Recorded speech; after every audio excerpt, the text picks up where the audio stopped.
Hello, আসসালামু আলাইকুম। শখের খামার ফরিদপুর ইউটিউব চ্যানেল থেকে ছোট্ট একটা শর্ট ভিডিও নিয়ে চলে আসলাম। তো আমার সোনালী সুপার হাইব্রিড মুরগির বাচ্চাকে সেটে ছাড়ার পরে তো এখন এই অবস্থায় আছে, তো আপনাদের সাথে সেটাই শেয়ার করব।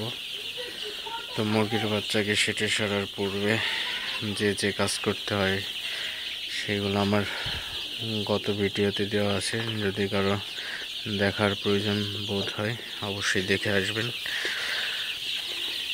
তো এখানে আমার 1500 সোনালী সুপার হাইব্রিড মুরগির বাচ্চা দিছি এই সেটে। তো বাচ্চাগুলো মাশাআল্লাহ খুবই ভালো আছে, সুস্থ আছে এবং দৌড়াদৌড়ি করতেছে সবই। তো এখানে খাবার পাত্র, পানির পাত্র ম্যানেজমেন্টটা ঠিক থাকলে মুরগির বাচ্চার একদম ভালো থাকে।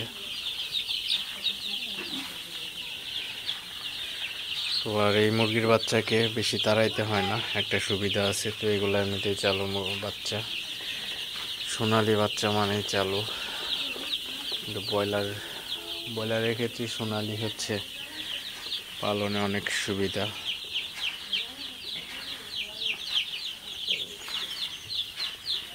এই হচ্ছে আমার সোনালির 1500 বাচ্চা।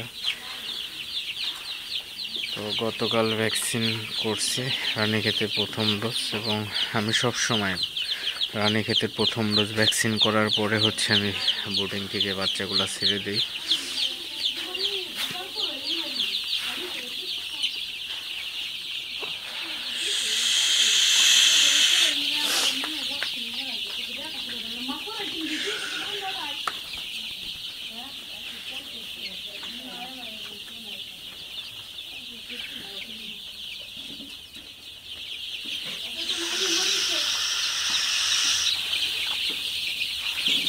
তো বাচ্চা সেটে সারার পরে বাচ্চার আর মৃত্যুর ঝুঁকি থাকে না, কারণ আপনার বাচ্চাকে যখন বোর্ডিংয়ে রাখবেন তো বাচ্চাগুলো হচ্ছে একটা আরেকটার উপর উঠে গেলে অনেক সময় চাপে বাচ্চা মারা যায়।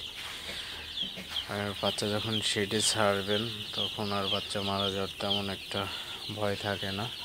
তো তখন মর্টালিটির হার হচ্ছে আপনার 2% হয়, মাত্র 1% 2% হয়, এটা কোনো ব্যাপার না।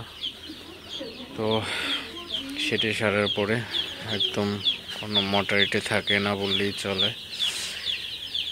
তো ভিডিওটি আর বেশি বড় করব না। তো আপনারা দেখতে পেলেন যে আমার বাচ্চাগুলো সেটি সারার পরে কিভাবে আছে, কেমন আছে।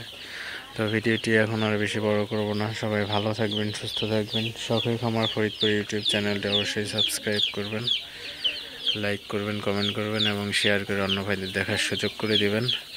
দেখা হবে অন্য কোনো নতুন ভিডিওতে। আল্লাহ হাফিজ।